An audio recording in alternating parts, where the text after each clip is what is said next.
We know that amongst the angels, God had all the good angels, and yet here's one who would tear 1/3 of the heavenly angels away from the Father and bring them all down to the earth. So there are builders and destroyers even in God's church. The wheat and the tares.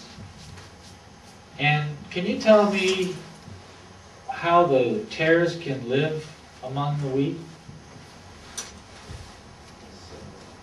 Don't they look similar?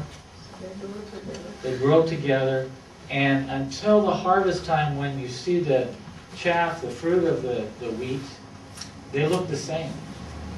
They grow up looking the same. So builders and destroyers can sometimes look the same. But by their fruits ye shall be able to tell them. And so, those who are gossiping about others all the time, saying, that person in the church did this and this and this on during the week. You know what? That's nobody's business, right? That so-and-so did what and what to whom and whom. That's not building, is it? Gossip can be a form of destruction. And, this is why we have to be on guard against that spirit of gossip and not allowing it to come in and tear down the relationships that we have, the fellowship that we have. This is a terrible, destroying thing. There's other forms of destruction. I mean, I just picked gossip as one. There's sometimes you'll find somebody who never likes to go along with the ideas that others are suggesting. Oh, well, that outreach, I don't think we should do that outreach because people never respond. Going door to door, okay, I don't think you should go door to door because nobody's come to church anymore, nobody's listening anymore. Is that constructive?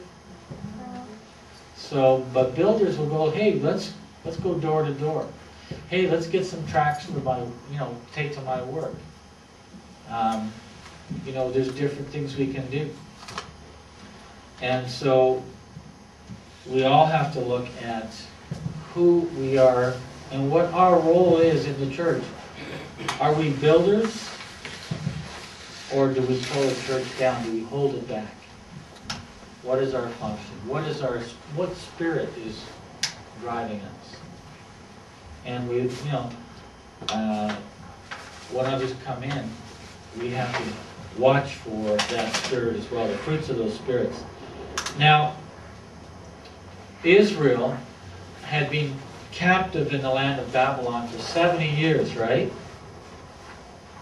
And the king Cyrus decreed that they could return to their land after 70 years, which they did. And they rebuilt the temple of God. And after they built the temple, in building the temple, what was the first thing they did when they built the temple? What did they build first? Foundation. Exactly. They didn't start with the roof. They built the foundation, and then from the foundation they built the walls, the roof, and finished the insides. So there's a certain order to things that they accomplished. And they built the temple according to whose plan and pattern? Yeah, it would be according to the architect's plan, or God's plan, the great architect, which he would have given. And no deviation from the plan. And then they built the wall around the city. Now what happened was, there was enemies who had come to live in the area, and they did not want Israel to rebuild the wall. They wanted Israel not to establish itself as a secure stronghold. And so at night they would go and they would destroy parts of the wall, and then the Israelites would come back out, Nehemiah would come out, and they would see all this destruction, all this work they had done, and a wall torn down here and torn down there. And so Nehemiah called everybody together and they had a meeting. and he gave them all assignments. Now, some he had as masons who were laying the brick, and some he had holding the spear at watch to guard the masons and to guard the wall. Some he had with swords. There was others who would have mixed the mortar, thank you, the mortar to bind the stonework. He would have put others at watch to look out for enemies approaching. He would have had water carriers for the mortar. He would have had captains and leaders to organize the construction and guarding of the wall. And through this, they were able together, only together, to build this wall around the city. And I have a question for you. Of all those people I just named off, with all those functions, who had the most important job?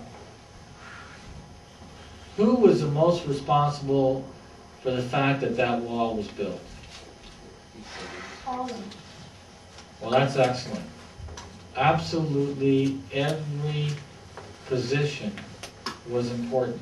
Without that teamwork, without the water carriers, the watchers, the masons, the mortars, and the swordsmen, the captains, without them all working together, that would never have been accomplished. And so we see the teamwork. Now, as I mentioned to you earlier today, I was visiting with a little group in Las Vegas, and they have a number of baptized members, several baptized members, no minister, as I mentioned. And it's interesting because Brother Rex had said to me when I was talking to him before the service, he said, "Oh, we're hoping one day, if we get ourselves organized here, that maybe Salem could send us a minister." And and they were doing so much preparation and work, and I just saw all this work going on. And so I encouraged them. I said, "You know what? You guys already are underway. This work is already being done. You don't have to wait on a minister. You're all baptized, many of you, and you've all made a decision. So you're all builders and makers in the house of God. And you all have your different functions. So this work is going now. Lay hold, seize the ministry that you have. If you're laying stone, you're a swordsman, you're a watcher, you're a stone master, whatever it happens to be, lay hold on that ministry and become a builder in the church. Whatever your function, work it, make it happen. This is the Lord's will. We don't have to wait on others. We don't have to wait for someone to be sent. Because you know what we have? We have the Spirit of God. We have the Word of God. And we're armed and we're ready.